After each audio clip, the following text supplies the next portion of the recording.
a viewer asked me to to talk about bullet seating depth. Well,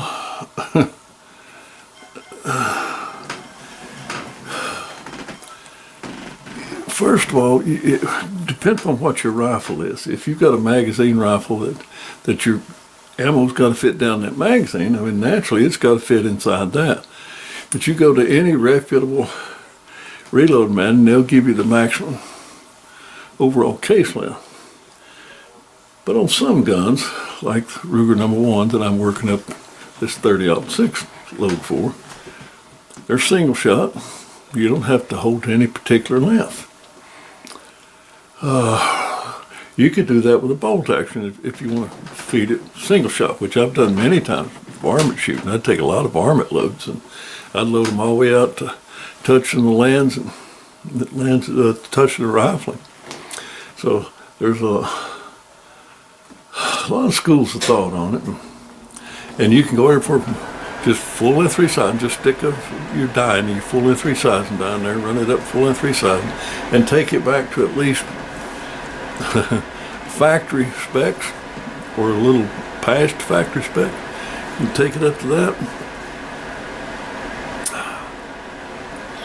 So you can just not size it at all, other than just neck size. I've done all that. But bullet seating can go anywhere from, say, whatever your reload manual says to overall case length. Or you can take facts from factory ammo, measure it, match your bullets to that, your overall length of that. You can, in certain guns, like I said, single shots, bolt actions loaded one at a time. You can chamber it where your bullet is touching your rifling. There's just a myriad of ways of doing it. But since several years ago, when I got back into the 2000 setback for your shoulder, which was covered in the video on Practical Reloading Guide, I talked about getting that 2000 setback where you've got a really good fit of the cartridge to your chamber, but you got a little bit of leeway, something to play with. It'll work good and easy for you and still be quite accurate. Well, while doing that, getting that those dies set up and everything, somehow or another when I thought I had it right, I let my adjustment collar slip, and I loaded up run about a box and a half of ammo through that reloading die before I realized that collar was loose. And on average, I've got these bits set back over 10/1000ths of an inch further than I want it to. Well, I certainly don't want to fire them in my gun with that 10/1000ths excess headspace. So what I'm going to do here now, I'm going to use the technique that I've started doing lately with anytime that I can. Sometimes the throat, the length of the throat and everything else, and the shape of the bullet just won't allow it, but I'm going to try here now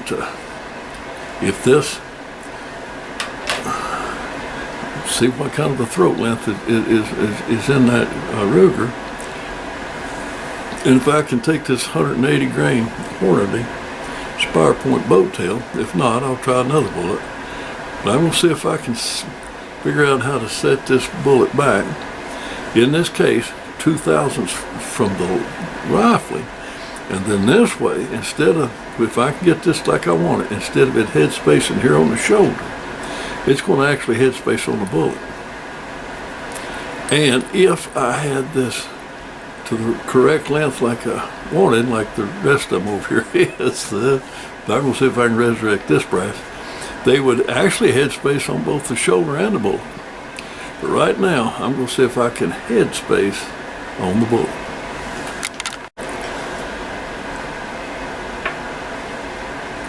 Now, you don't have to do anything, because you can actually read the marks from the rifling on the bullet itself.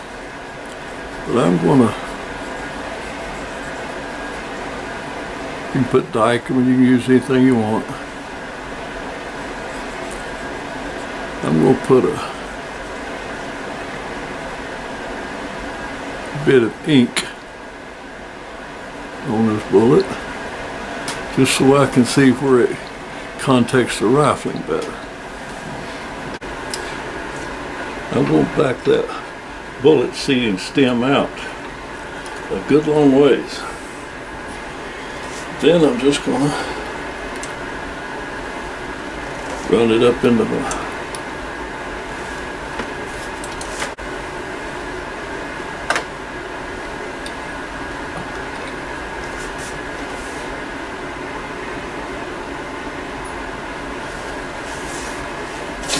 Well, I said, this is one of those rounds that I've loaded, or sized.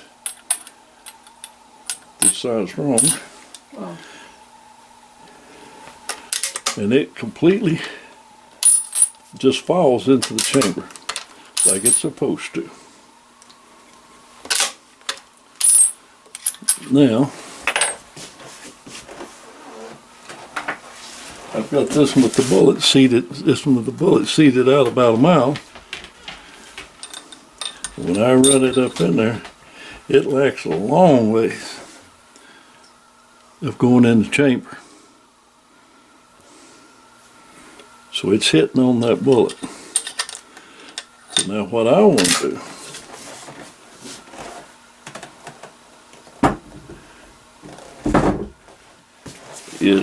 is ever so slowly adjust this bullet seating die to start slowly pushing this bullet back in to the case. And I will reach a point where it will close and it will chamber, but under pressure. That's when I'm in contact with my rifling. So I just continue to turn the stem in a little bit at a time. Now I'm getting pretty close. Turn that in a little bit at a time.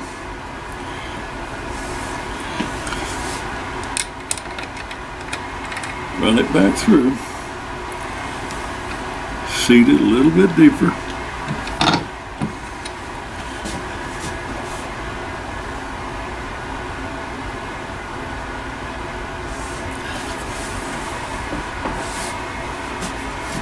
Try it in the rifle again.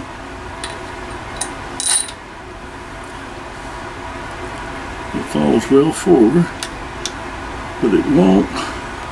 Start to try to close, but it won't close yet. Now at this point, it's stuck in there just a little bit, so I've got to take a cleaning rod and run it down and push that back out because the extractor won't get a hold of it yet. So I'll just take a cleaning rod, ease it down in there, push on it gently.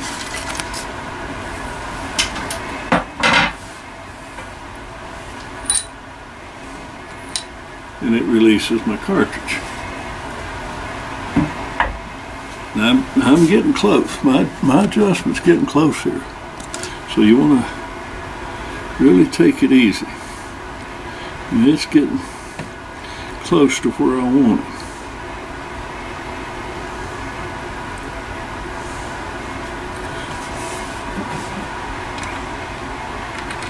One more time.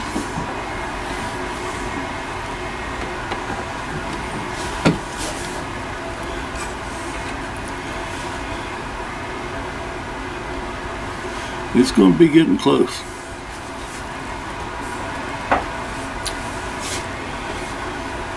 Try it again.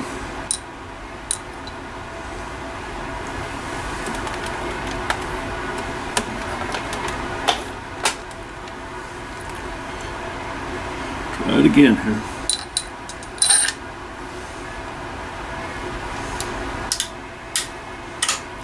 It closed. It closed under a little bit of pressure. So I am just making contact with my lands and grooves. Now if I wanted to load this touching my rifling, barely touching my rifle, I'd stop right there.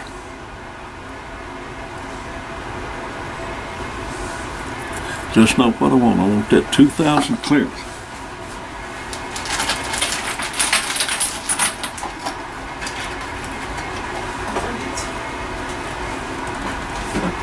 I think it's cold in here. Just go outside a few minutes. We'll find out how warm it is in here. Yeah, I reckon. So, I got a fresh case and another bullet. Totally unmarked bullet, has no markings on it whatsoever. I'm going to back this adjustment out ever so slightly. And I mean ever so slightly.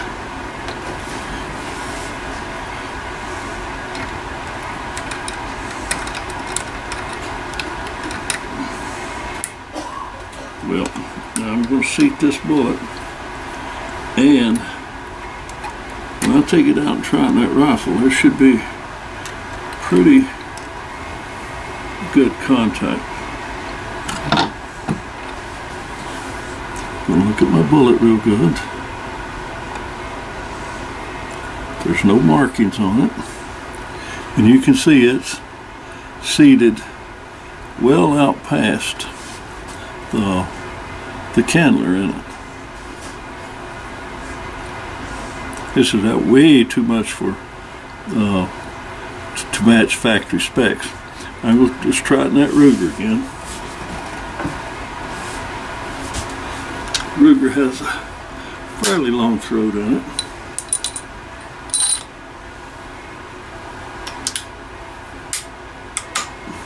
It will chamber.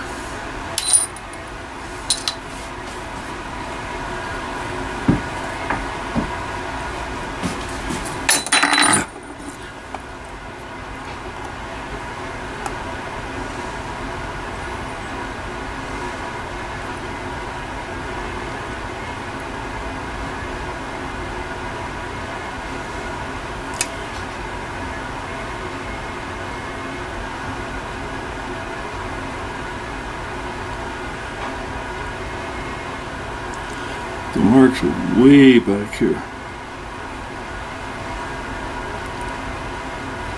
Okay. Now,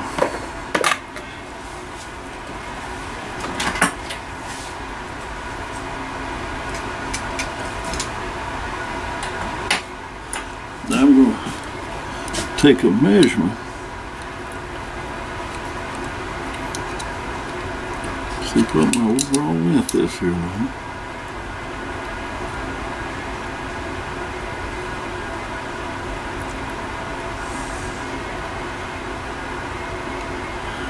My length is 3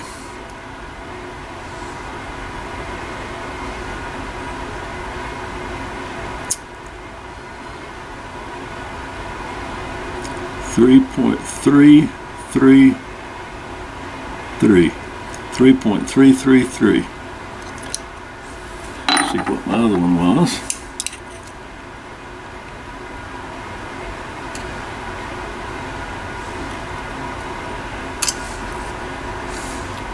And it was 3.335. This is one that I had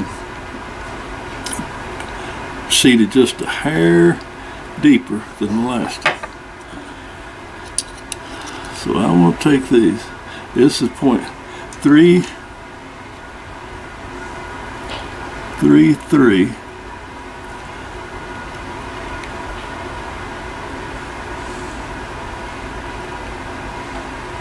Actually 3.2.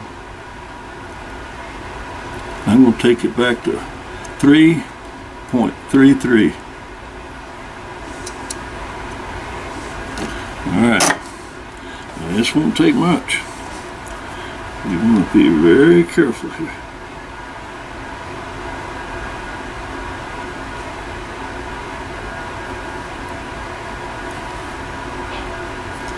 And let's see what we got.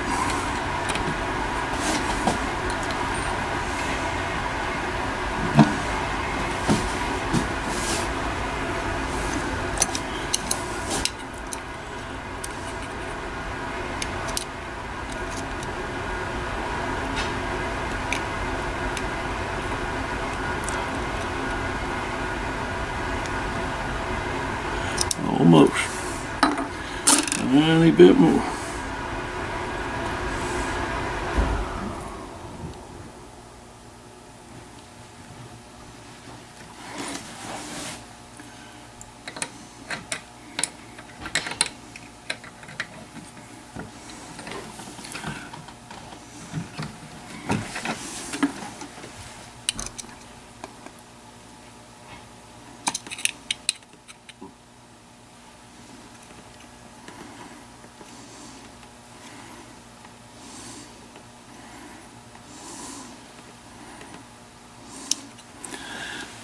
Little bit more. Don't get no hurry here, because you're just talking about a couple of thousands.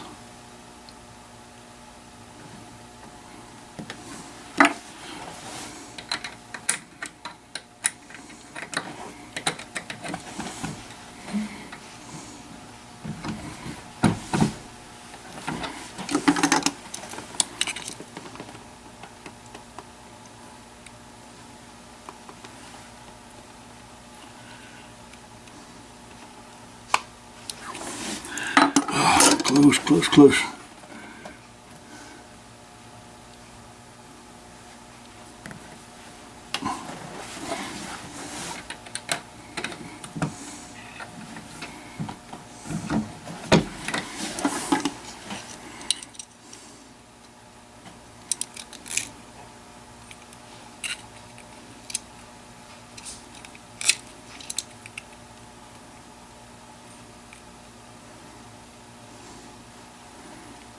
And there we go. 3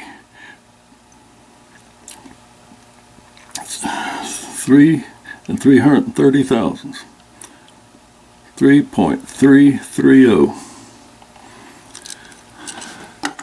This is set back 2/1000ths of an inch, and it will now head space on the bullet itself.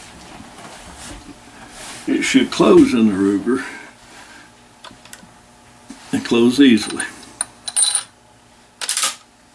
It does.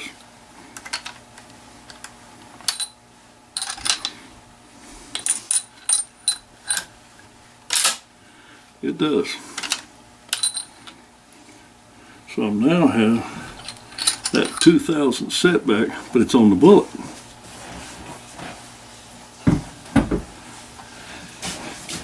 And this other one that I had almost close, I'll see that on back and see what it looks like. Now it's going to work.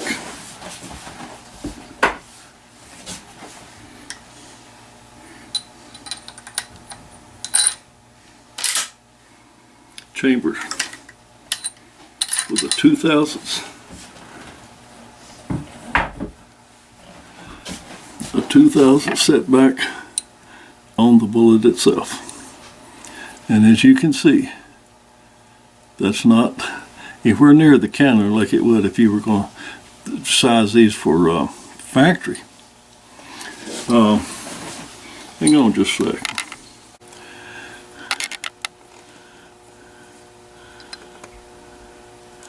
Kind of obvious that the overall case length is considerably longer with this my hand load than it is this Federal factory load. Let's see what that Federal factory.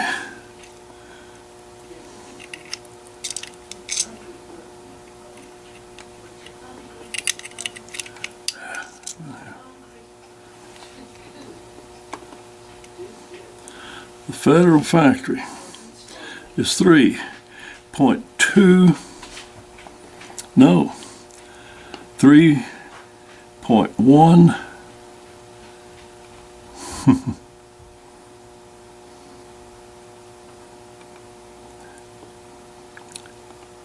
is 168,000. 3 and 168,000. 3 and 168,000 is this. 3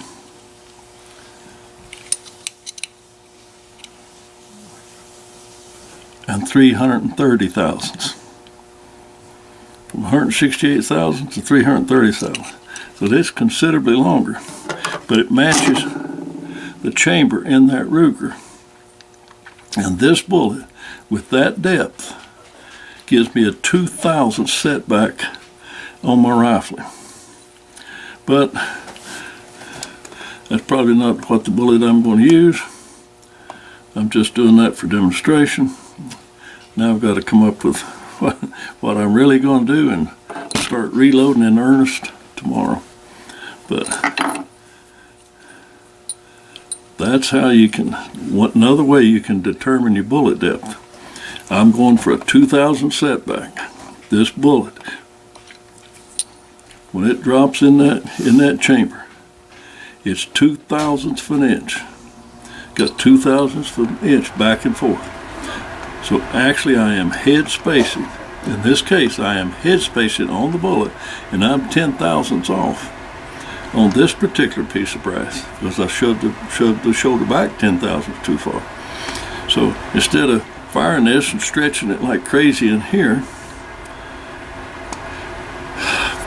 I'm just go ahead and load them up as if they were head spaced on this shoulder, because now they're head spaced on the bullet, still the same 2,000ths of an inch. And when I get around to loading this brass, which is properly sized, set back 2,000ths of an inch, I will also be on my bullet 2,000ths of an inch. I'm good to go.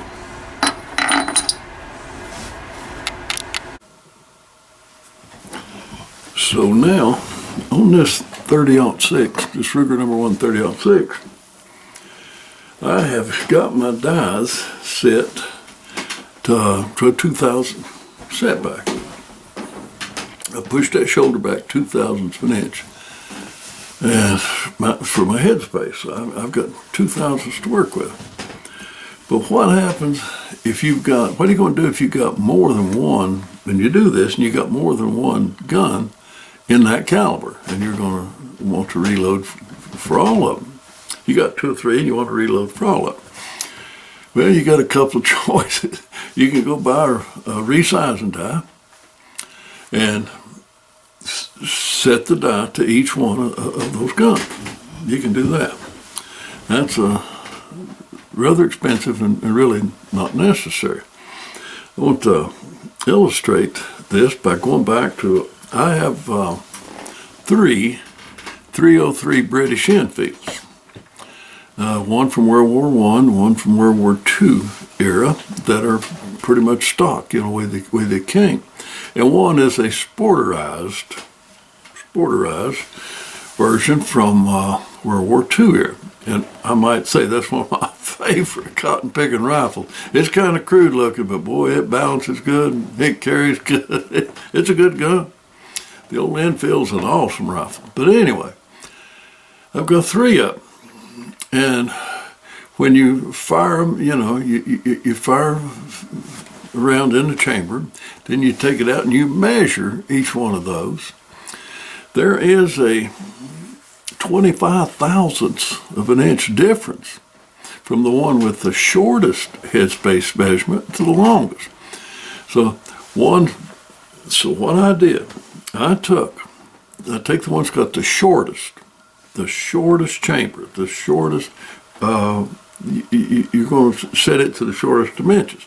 So you take the one that's got the shortest chamber, and you adjust your sizing die to meet that, to achieve your 2,000 setback on the one with the shortest chamber. Then, like in the case of that 303 British, I had this die. This is my 303 British die. I've got it set to the one with the shortest chamber. Now, the next one is 10,000ths of an inch longer. So I fooled around and I come up with shims, and this happens to be out of an Altoids can that is 10,000ths of an inch. So all I have to do is when I go to I got three of these, because you remember a three-legged stool will find its own level. So when I go to screw this into my press, I put three of these shims between my bottom ring here and my press. I'll show you that there in a minute. That's all I got to do. And it raises this up 3/1000ths of an inch. 10/1000ths of an inch. And it sets this die to my other 303. Then the next one is 25/1000ths. So again, I messed around, and I don't know where I came up with this. It's just a little piece of scrap metal found somewhere, where whatever's out of it, I'm not really sure. I don't even remember now. But anyway, it's 25/1000ths of an inch. So I take these three, I got three of these, and I put them between my bottom and my press, the top of my press. Now I've got three rifles. I got one resizing die that just by sticking those shims in there, I can get that 2,000 setback for three different rifles with just one full-length resizing die. And I did the exact same thing to the 30-06. I've got two 30-06s. And they vary in length between my Ruger number 1 and my Bicol MP94 30-06 over under a 12 gauge. They vary 7/1000ths of an inch. The two are 7/1000ths of an inch difference. So I go out and on my first try to find me some shims, I just cut up a Sprite soft drink can. And I need something that's 7/1000ths of an inch. Well, when I measure this, it's 5/1000ths of an inch. So that's going to give me, instead of a 2,000 setback, it's going to give me a 4,000 setback. But for this rifle and everything, that's perfectly fine. That's perfectly fine. So I didn't even go looking for anything else. I said, oh, that's plenty close enough for that Bicol at over and under. You don't fire it that many times anyway. So, and it's kind of crude open iron sights. It's a close range deer and brush gun. So it don't need pinpoint accuracy. It's plenty accurate, but it don't need pinpoint accuracy. So I didn't need to spend a whole lot of time. I just stayed with these Sprite can shims, and it gives me a 4,000 setback, which is perfectly fine for that rifle. Now let me show you what I'm talking about here.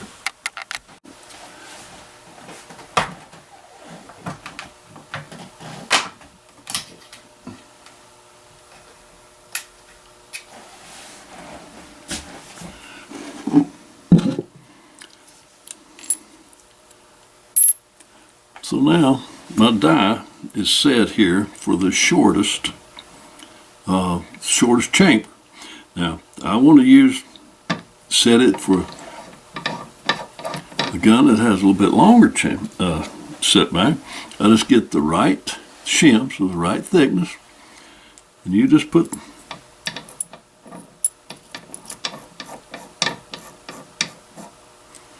three of them in there, spaced about evenly around. Tighten that down. Now you've got this die set for a different rifle with a different setback. It's that simple. You can find shim stock most anywhere. You can actually buy it, any 1,000 you want. So, but I find that by looking around the house, I vary in different, like soft drink cans and soup cans and what have you, Altoid cans, whatever. I can get all kinds of different shim thicknesses. House is full of them. All I got to do is find them. So anyway, that's all you got to do to make one die. You can make this one die fit several different rifles, and in the 30-06 it's going to fit two, a Ruger number 1 and a Bicol MP94. And in the 303 British, it's going to fit three different guns. Simple as that, real simple.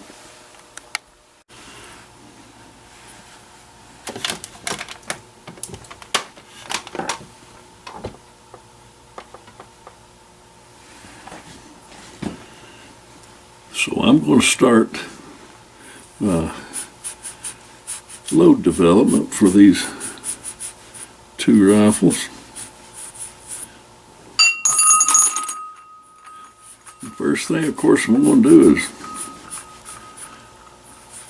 clean off any carbon deposits or whatever that might be around my case, neck, and shoulder.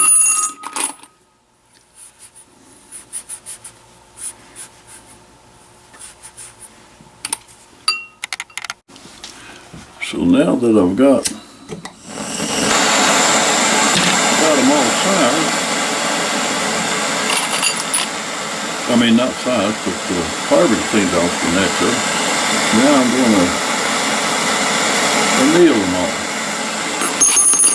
And that's at a count about 1,001, 1,002, 1,003, 1,004, 1,005, that's good enough. 1,001, 1,002, 1,003, 1,004, 1,005, 1,001, 1,002, 1,003, 1,005. You want to get it hot enough to soften that brass without getting it too terribly hot. You don't want to take it back to mush, but you do want to soften it. But every time you work this brass, you work part of it, and you want to soften it back up. So we'll go ahead and finish with our annealing.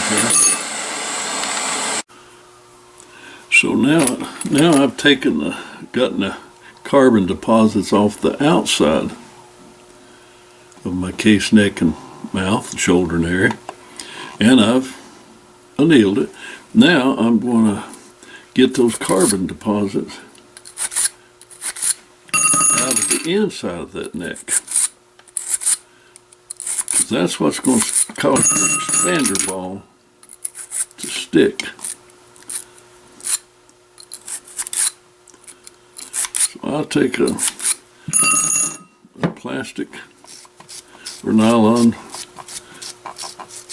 brush, put a little lube on it,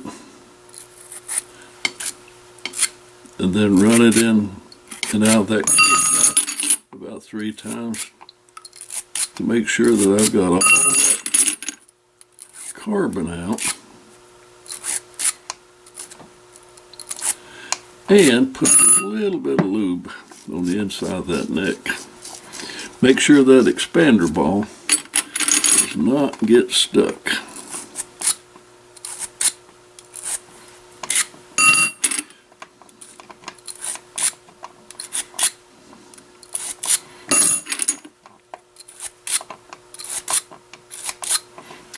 So, continue with that.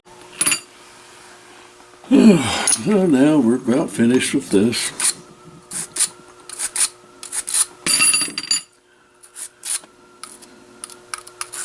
And it's time to start resizing.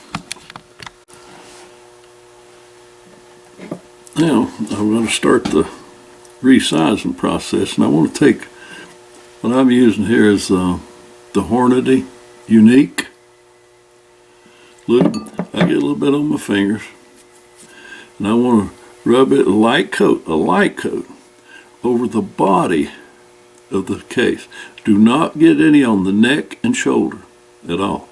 Then you just run right through your die, which this die is already, of course, set to give me that 2,000 setback that I wanted. So now it's just a matter of let's just run them all through the resizing die.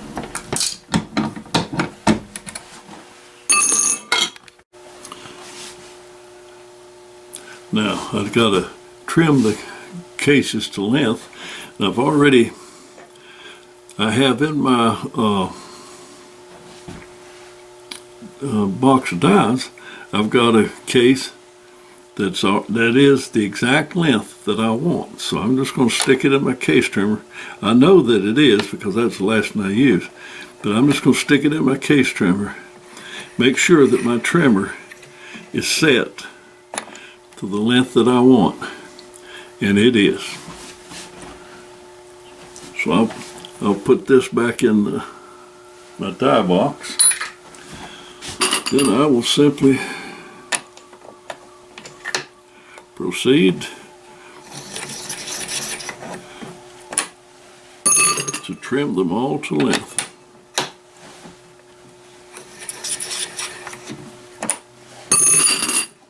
That won't be much on each one of these because they were, like I said, I trim them each time. The first time that you trim them, you might get that off, but after that, it don't take long to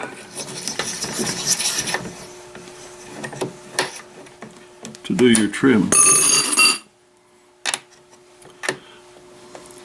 So we'll continue to, we got them all trimmed. Now that we've got them all sized and trimmed, now I need to deburr the outside of the case mouth and chamfer the inside. So take a couple minutes and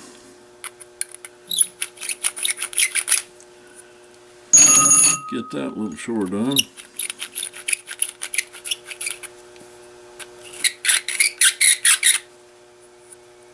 You can feel the outside if there's still any burr left, and you can look and you can plainly see the chamfer on the inside of the case mouth there. Gives a little ramp for the bullet to start, particularly a flat base bullet. Boat tail bullet will, the boat tail itself will make its own ramp, feeding ramp, but on a flat base you really need a little bit of bevel to get that bullet started.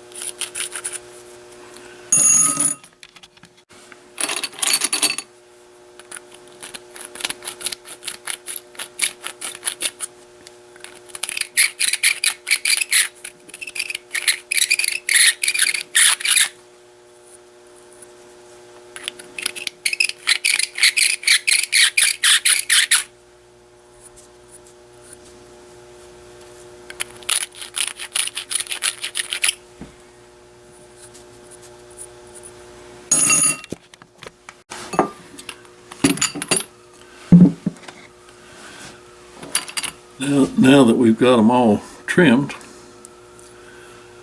inside neck chamfered and the outside deburred, the last step is to take a dry brush and just get those shavings from the deburring process out of the inside of the neck.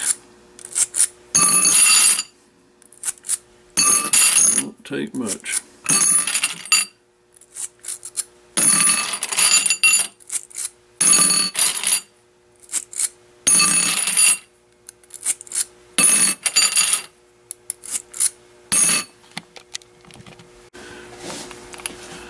So this batch of brass is completely prepared and now ready